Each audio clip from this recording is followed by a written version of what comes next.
IVM. Today, to travel, technology is a really important part in navigating to different destinations. Are you aware that AI is a huge part of online navigation? You learn something new every day when you have an Intel-powered PC. Intel's Digital Readiness Program is here to empower everyone with the skill sets, mindsets, and tool sets to use in an AI-fueled world. So you can be ready to develop AI for even sports if you want to. As part of Intel's AI for Youth program, Intel's been working with the CBSC, Ministry of Education, and the Government of India to empower today's youth to build social impact solutions while demystifying what exactly AI is.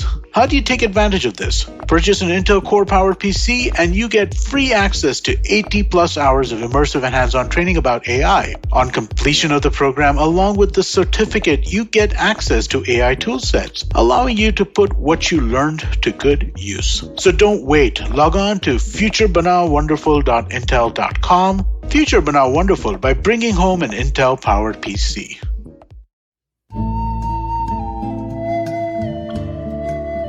IVM के Hindi travel podcast टेढ़े मेढ़े रास्तों पर आपका स्वागत है। टेढ़े मेढ़े रास्ते ही क्यों? वो इसलिए कि घूमना भी तो ऐसे ही रास्तों की तरह पेचीदा और लगातार उतार चढ़ाव भरा होता है, जहां हर पल कुछ नया देखने और महसूस करने को मिलता रहता है। शर्त बस यही होती है कि आंख कान खुले रहने चाहिए। मैं हूं केशव चतुर्वेदी और मैं आपको ले चलूंगा इस जबरदस्त यात्रा पर और सुनाऊंगा ऐसी मजेदार कहानियां शहरों, किलों, महलों, सड़कों और सबसे अहम इंसानों की, जो पिछले 20 साल से ऐसे ही रास्तों पर भटकते हुए मैंने सिर्फ आपके लिए इकट्ठा की हैं। तो आइए शुरू करते हैं। अंग्रेजी में एक अभिव्यक्ति खूब चलती है, पैलेस इंट्रीग, यानी महल में होने वाले षड्यंत्र। मुझे लंबे अरसे से यह जानने की चाह थी कि महल हमेशा षड्यंत्र का ही केंद्र क्यों होते हैं, लेकिन मुझे कभी इसका सही जवाब नहीं मिला। और फिर मेरा जाना हुआ इस्तांबुल। यह शहर करीब 600 साल ऑटोमन या उस्मान साम्राज्य का केंद्र रहा है। उस दौर में साम्राज्य की सारी ताकत एक महल में बसती थी, जिसका नाम है तोपकापी महल। यहां पहुंचने पर आपको एक बड़ा अहाता मिलता है, जिसके बाएं ओर हरम है और दाएं ओर शाही रसोई। इसके बाद एक गेट से आप अंदर जाते हैं तो सम्राट की लाइब्रेरी, उसका दीवाने आम और कुछ बाग हैं। एक नजर में तो महल कोई खास नहीं लगता, एक आधुनिक होटल रिजॉर्ट जैसा दिखता है। लगता ही नहीं कि ये इस्लामिक युग के सबसे शक्तिशाली साम्राज्य का केंद्र था। इससे ज्यादा बड़े और आकर्षक महल तो भारत में मुगलों ने बनवाए थे। लेकिन गौर से देखने और यहाँ की कहानियां सुनकर पता चलता है क्यों यह जगह इतनी खास है। महल में दी गई जानकारी के मुताबिक महल के हरम में सिर्फ राजमाता होती थी, जो हर हफ्ते इस्तांबुल में पूरे साम्राज्य से लाई गई लड़कियों की मंडी में जाती थीं और वहां से राजा के लिए एक लड़की चुनकर लाती थीं। लड़की कुछ हफ्ते राजा के साथ रहती थी और अगर वो गर्भवती हो जाती तो उसे राजमहल में ही एक बैरक में रखा जाता था। 9 महीने बाद अगर वो लड़की को जन्म देती तो उसे पैसा और कुछ सामान देकर साम्राज्य के उस कोने में भेज दिया जाता जहां से वो आई थी। लेकिन अगर उसके लड़का होता तो फिर उसे महल के हरम की पहली मंजिल पर एक कमरा दिया जाता और ये कहा जाता कि हाँ, ये राजा की प्रिय है।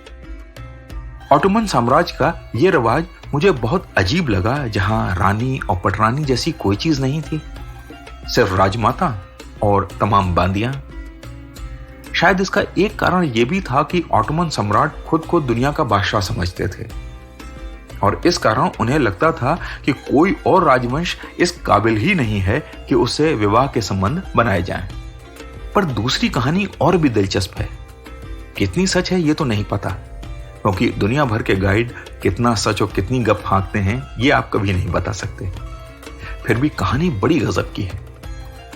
इसके मुताबिक जब ऑटोमन राजा ये तय करता था कि उसे अपना उत्तराधिकारी चुनना है तो वो चुपचाप एक लड़के के लिए मन बना लेता था और फिर सभी राजकुमारों को एक रात राजा के महल पर खाने के लिए बुलाया जाता था।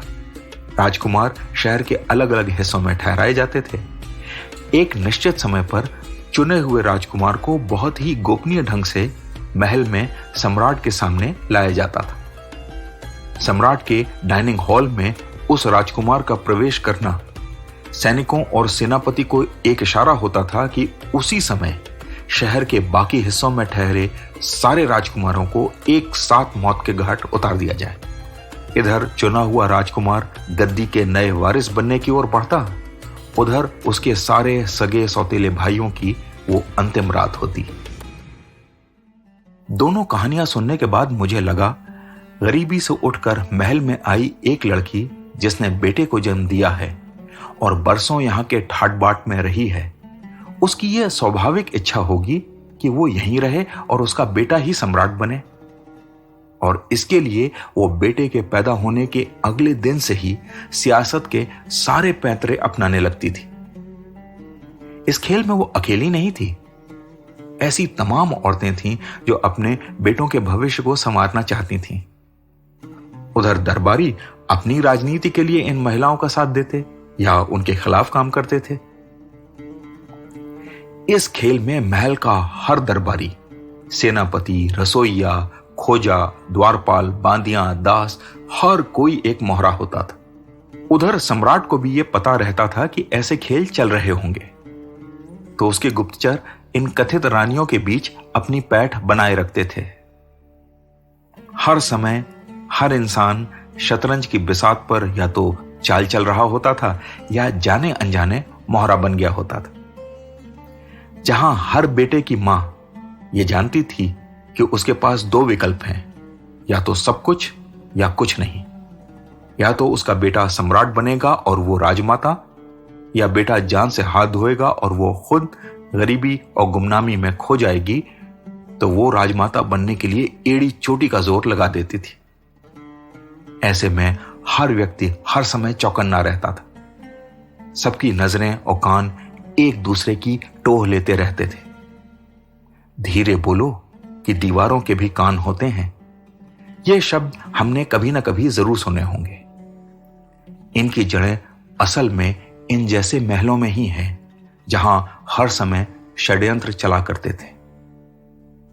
तोपकापी में उन कहानियों को सुनते हुए मुझे लगा, मुझे शायद अपने सवालों का जवाब मिल गया है। तो आज टेढ़े मेढ़े रास्तों का सफर इसी मील के पत्थर पर खत्म होता है। अगली कड़ी में फिर किस्सों के एक नए मोड़ पर मिलेंगे और वहां से नए मील के पत्थर तक साथ चलेंगे। और हां, अगर आपको यह पॉडकास्ट पसंद आया हो तो अपने दोस्तों और परिवार वालों से यह शेयर कीजिए, क्योंकि सफर का मजा तो साथ चलने में ही है।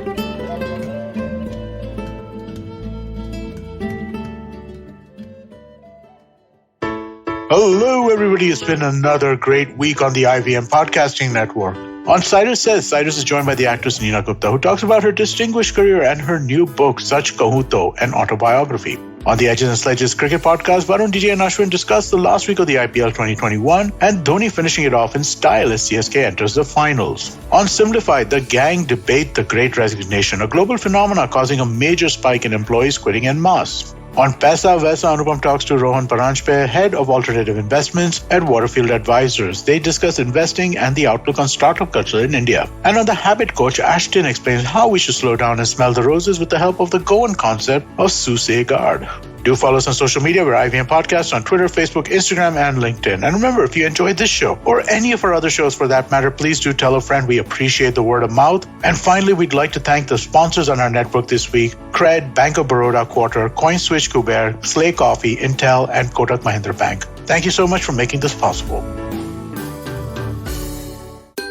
आजकल लोग पॉजिटिव शब्द से ही डरते हैं, पर यकीन मानो कोविड के आगे भी दुनिया है, जहां पॉजिटिव और सही चीजें जरूरी है। और हमारे देश में जहां जहां ऐसे काम होते हैं, स्माइल इंडिया मौजूद है। यही समाचार तो ढूंढ कर लाती हूँ मैं, शिफा मैत्रा, आपके लिए हर गुरुवार। स्माइल इंडिया आप सुन सकते हो हिंदी और अंग्रेजी में IVM के ऐप पे, वेबसाइट पे या जहां कहीं से भी आप पॉडकास्ट सुनते हो।